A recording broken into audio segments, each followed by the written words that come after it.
Hey kids, Graham here from the recordingrevolution.com with another mixing video tutorial for you today. I want to show you how to clean up those muddy mixes. And what do I mean by muddy mixes? Well, we're always trying to use descriptive words in audio to describe what it is we're hearing, whether good or bad. And a lot of times you may discover that your mixes or your raw tracks as you're starting to mix sound real low, mid, heavy. It sounds just kind of muffled and muddy. It doesn't sound like it's popping out of the speakers in a vibrant way. And this is very typical with a lot of audio in general, pro or amateur, because so many tracks and so many instruments carry information in the low, mid range of frequencies that it can build up and you have too much in that area. And your ear just kind of goes, it just sounds kind of dull. And so we try to add all sorts of boosting and all sorts of harmonic exciters and boost the high frequency EQs and whatever we can do to make it pop out of the speakers. But I'm going to show you a much easier way to clean up your muddy mix, and it'll actually sound more natural and it won't involve adding any harshness to your mix, okay? Two things you have to do really, really quickly. What we're going to do is involve a high pass filter, which you've probably heard me talk about a lot on my blog or on these videos if you follow the Recording Revolution for any length of time, because it's one of the best things you can do for your mix.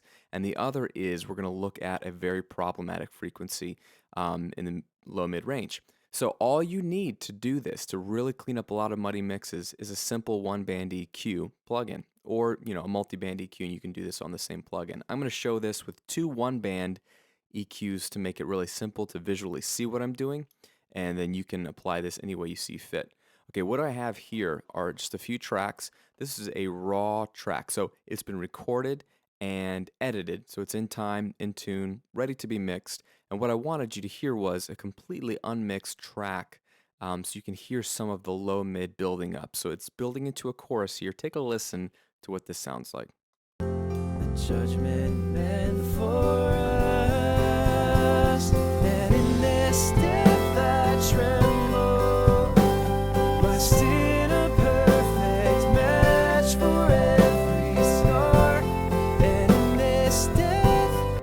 All right, so it's unmixed, it's kind of raw, it's doing its thing. What we need to do is get the mud out of there, because it's, whether you realize it or not, it's really taking up too much information in that range. So I want to clean it up fast. What I'm going to do is use two one-band EQs to quickly do that. We'll start with a high-pass filter, and I'm going to start on the snare drum. I'm not actually going to start on the kick drum.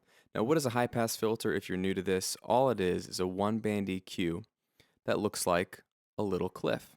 Okay, it is a filter that cuts out the lows, everything from to the left, and lets the highs pass through unaffected. All right, hence the name high pass filter.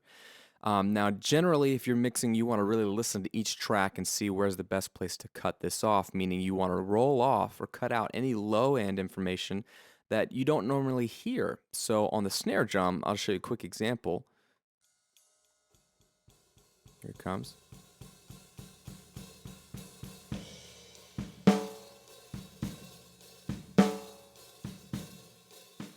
Right. You can hear it getting thin right there.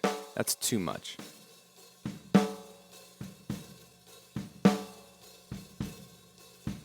If you bypass it,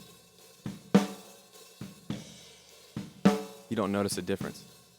So, but what that's doing is it's not ruining the sound of the snare drum, but it's cutting out any low frequency stuff in the snare mic that we don't need. Extra low end of the kick drum, air conditioning, rumbling, whatever it might be. So that's what you're going to want to do on a track to track basis. I'm simply going to copy that EQ to all my other tracks, which isn't usually advised, but this is just to speed up the video and show you that I'm going to put a high pass on almost everything. So I'm going to, in Pro Tools, option drag, but I'm just copying the same EQ to the toms, the same to the acoustic guitar, the same to my electrics, and the same to my main vocal and my harmonies.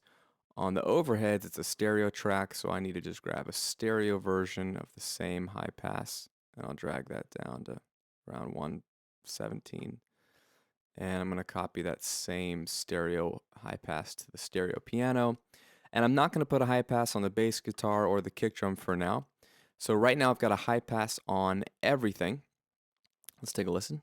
The judgment meant for us. And in this death I tremble, my sin a perfect man. It's a little better, okay? Really what it's going to allow you to do is when you're really EQing the kick drum and the bass, it's going to allow those two things to pop out a little bit more because it's not fighting with the rest of the tracks. Now here comes the big one. We're going to get rid of the rest of the mud on this track. There is a problem frequency that is common to so many audio tracks. I'm making a generalization here, but it's the 400 hertz area, okay?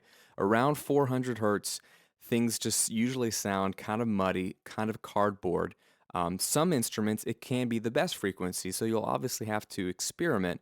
But to show you an example here, I'm going to remove a little bit out, notch a little bit out of 400 on everything, including the kick and the bass.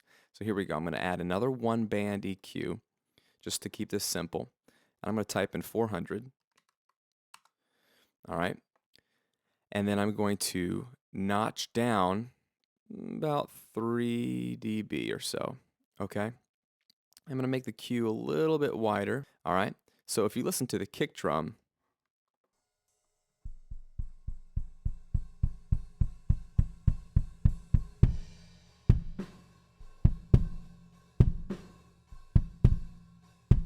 it got just out a little bit of the cardboardness on the kick drum. But all I'm going to do to notice the difference, because who cares what that kick drum sounds soloed, I'm going to drag the exact same notch out on everything else, including the bass, including the acoustic, including my electrics, and all three of my vocals. And then again, I'm going to do a stereo version here on my overheads.